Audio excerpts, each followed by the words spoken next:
What's up, guys? Welcome back to Whetto's World. It's your boy Whetto, and we got a lot to dive into this episode. So first and foremost, I want to say thank you to my man.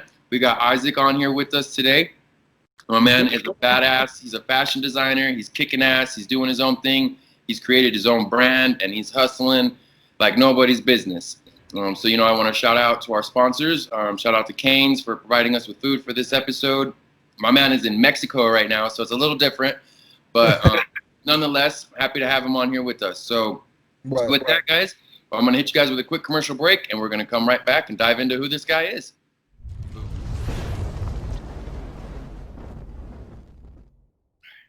Welcome back, guys. It's your boy Whetto, and I'm here with my man Isaac. So let's dive right into this. Isaac, for those of you who don't know you and didn't have classes with you, go ahead and introduce yourself and let them know what you're about, my man. What's going on? My name is Isaac, the designer of Solomon Lawrence brand. So, me and Whetto know each other because we went to New Mexico State together. We have a few classes. This is my right-hand man right here. So a little bit more about me and how I got into fashion. I've been an artist my whole life. I think I started drawing at the age of like 7. So initially, my first step into fashion was art. So I would do painting, sketches, and stuff like that. Then I went on to New Mexico State to where I actually learned, apparel construction and actually how to construct a garment. Okay. Now, you mentioned painting and drawing like that. Had you taken classes before, or were you just kind of like pick up a pad and pen and just doodle and learn from there? I literally picked up a pad and pen and learned from there. The interesting thing is I used to see my mom. She would just draw. And I'm like, oh, what is she doing? Type thing. So I kind of like picked up where she left off. Okay. And I was obsessed with art. So I was drawing, and to the point that I was so good that my parents said, I think he's going to be an artist. They put me in private art classes. So, like at 8 and 9, I was in a class with adults doing paintings and sketches and stuff like that. Damn. Yeah. And then it just turned... I will always fall into actual figurines and people with like clothes and stuff like that. So it kind of directed itself to that direction, I guess. Okay, yeah. So you've been a young prodigy before you even knew what was going on with this. So that's cool, my man. Hell yeah. Just a little. Now you mentioned your mom and your family. Now are you guys a big family oriented? It sounds like you are, yeah. Yes. Mm-hmm. And what were they like? What kind of influences besides the art did they have towards like the fashion stuff? I'm sure they always encouraged you to, push limits and stuff like that. So, does your mom what do they do? So, my mom was a retired police officer, so that was her background. My dad played for the NFL. Ooh, big time. Yeah, he played for the Raiders, and I think for them, their biggest thing was, you want to make sure you do what you do that makes you happy first, and then the money will come after. So, they've instilled that in me in a really young age. So I've just been very hell-bent on following my dreams. And, you and I both know that the money doesn't come till way after. Success is like a 10-year journey, man. Oh, it is a 10-year journey. So, my dad was like, yeah, whatever you want to do, we're going to support it. So if you want to be an artist, cool. If you want to be whatever. So it just so happens that I've been so consistent on this since the beginning. So I would definitely say that. But they're definitely very, very supportive. That's what's up, man. Hell yeah. Congrats on that. Now, you mentioned that both of us alumni from NMSU. Right. So what were you doing to dabble into creating a bigger image for yourself in those classes? Like, did you have you mentioned the construction stuff and design aspects? Now, did you do for those of us that don't know about the shows and stuff like that, you want to talk about your fashion shows? Yes. So when I actually went to New Mexico State, I had no sewing experience at all, 0. In fact, I never even saw a sewing machine before I walked into that classroom. So, man. And from my family background, I don't come from designers and seamstresses and tailors and stuff like that. So it was a complete new venture. Okay. So, my respect as to fashion, shout out to Dr. Chavez, shout out to Miss Ashby, who were my sewing instructors. I was so grateful for the experience because it was an experience that I've never experienced before. Right. So, my senior year, after, starting off as a freshman, um, I remember, making garments out of my pillowcases and bed sheets in the freshman dorms and stuff. Yeah. Yeah, so it's definitely been a journey. And even when I first started, I was so bad at it. I was so bad at sewing. You got to somewhere though, for sure. And Miss Ashby would say, "Oh, you have to just be patient." She said, "I think for you," and literally, she told me this after my first class. She said, "I think for you, you are more creative, so you don't necessarily like to adhere to the guidelines because when you first get into sewing, you have to do scrub tops and all the boring stuff. Yeah, but you got to learn the basics and like the You have to, foundation of working with the sewing machine. So yeah, it's not always the funnest, but it teaches yeah, you the technique for sure. exactly. And I guess for me, I was so flustered because it wasn't something I was necessarily attracted to, but it is something that I had to learn. Right. So she said, just be patient, be patient. Sewing is not a success overnight. And I guess I was looking for something that was going to happen immediately. So she said, just be patient. The next courses that are coming the next year, following year, and whatever, you'll have more creativity as far as what you want to construct. And, me already having experience with drawing, it was game time for me. So once that happened and I actually started taking those advanced classes, I think my skill set kind of just skyrocketed and increased. Yeah. Yeah, so I would say that. And then, so my senior year, fast forward all the way to my senior year, I said, to kind of pay homage to my teachers as a respect, I want to put on a fashion show to kind of um, showcase my journey through New Mexico State and learning how to sew and become this fashion designer.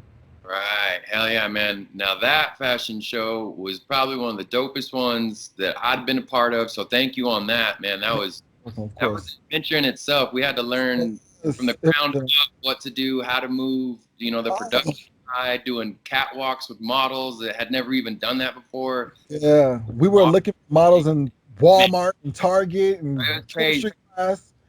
No, it was definitely an adventure. It was fun. Oh yeah. And now, where are you staying at now? So now I'm in Carson. So I'm in Carson, California. Okay. Oh, so you're right there in the heart of it then. That's right. That's Yeah. what's up. So it might be a little bit easier to find, influential people that are willing to help you with the fashion branding. Not only that, but like models that know and how to present themselves. Of course. So that might take, I would imagine that takes off a lot of the stress of like having to teach Mhm. them, you know what I mean? So that might help a lot. Now with that, so what's the big game plan with what you're working with right now? Do you have anything up your sleeve? Yeah, so actually we literally just dropped our pre-sale on some of our new pieces. Okay. SolomonLawrence.com, check it out. Yeah. What else? So, and we have an actual fashion show that's coming up in October in Texas. So yeah, we're showcasing a full line. So, as you know, back in New Mexico, all the pieces were constructed and stuff. So it's the same thing, but definitely the craftsmanship has definitely increased since New Mexico State. So we have leather jackets and gowns and pants, all that great stuff is going to be in this fashion show. That's So what's up, my man. Congratulations on that. Now, are you doing out there in California? I know here in New Mexico, man, the world's upside down in this little city over here. So I can only imagine with the huger population going on. Now, with your construction skills that you've got, are you helping people, prevent themselves from like the COVID situation? How are you stepping into that world?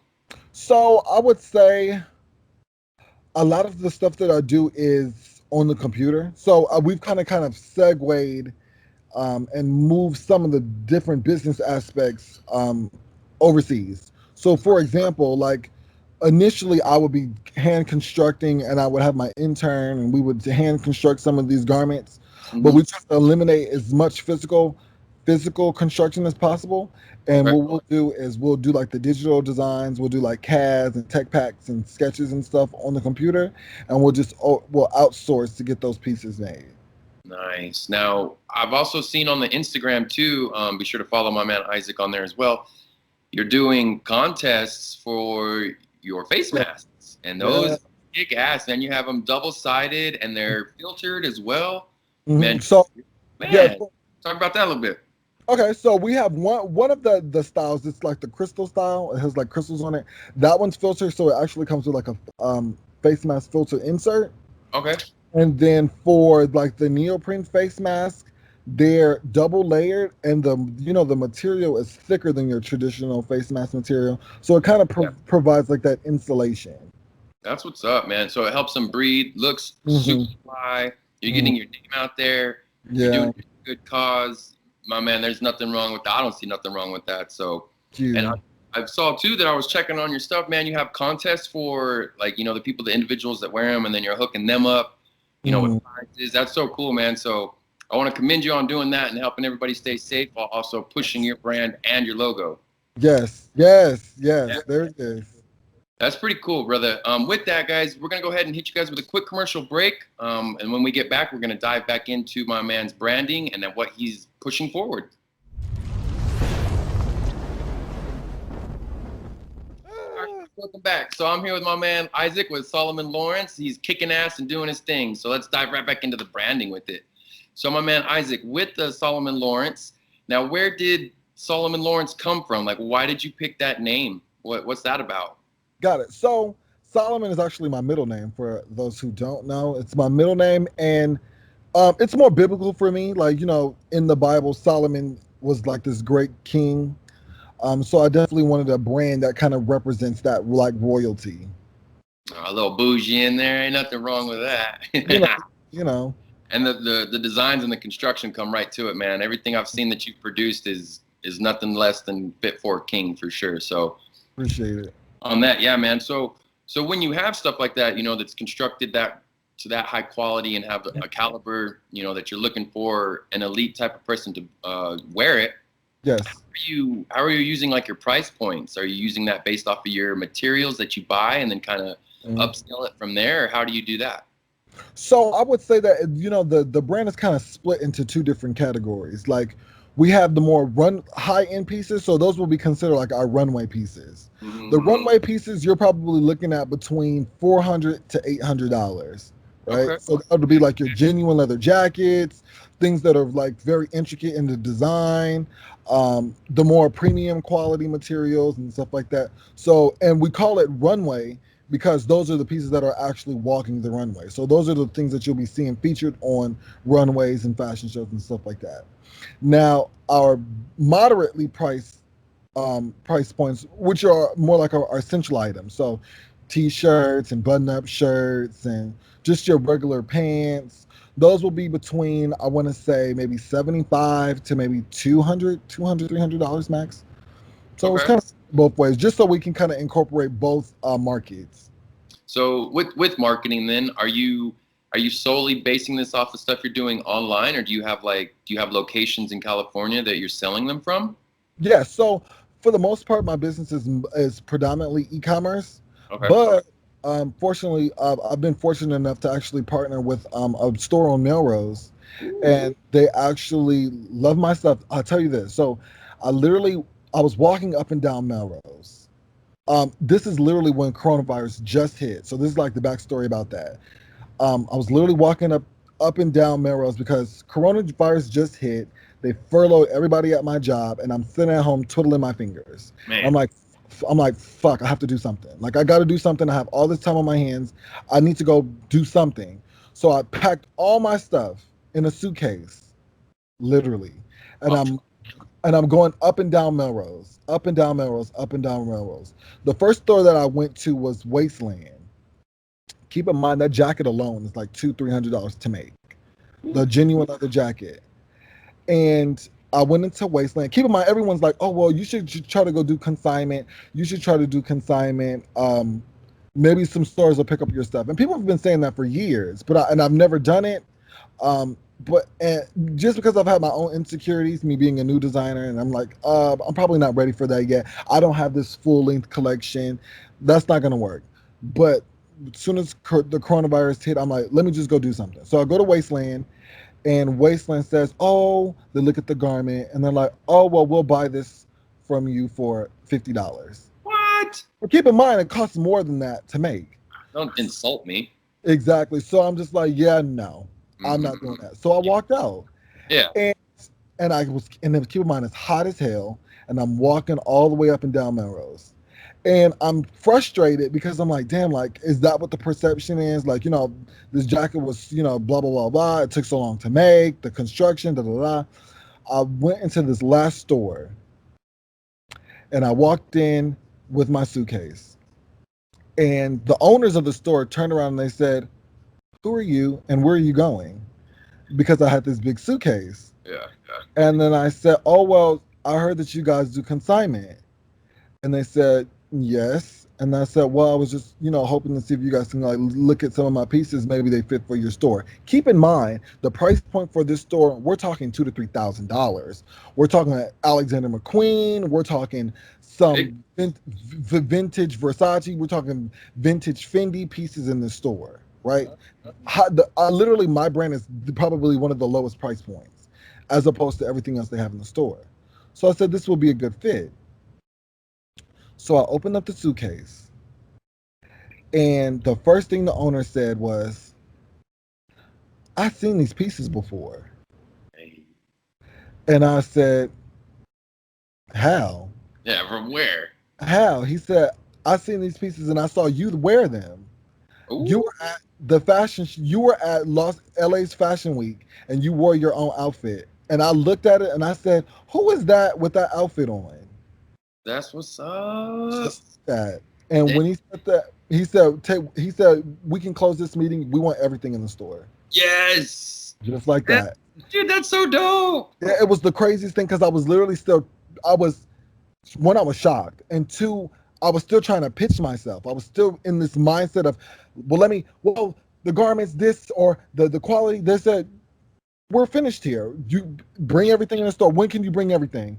And literally the next day, I filled the store with all the little samples and stuff. Damn, dude, congratulations on that, man. Yeah, it was definitely crazy.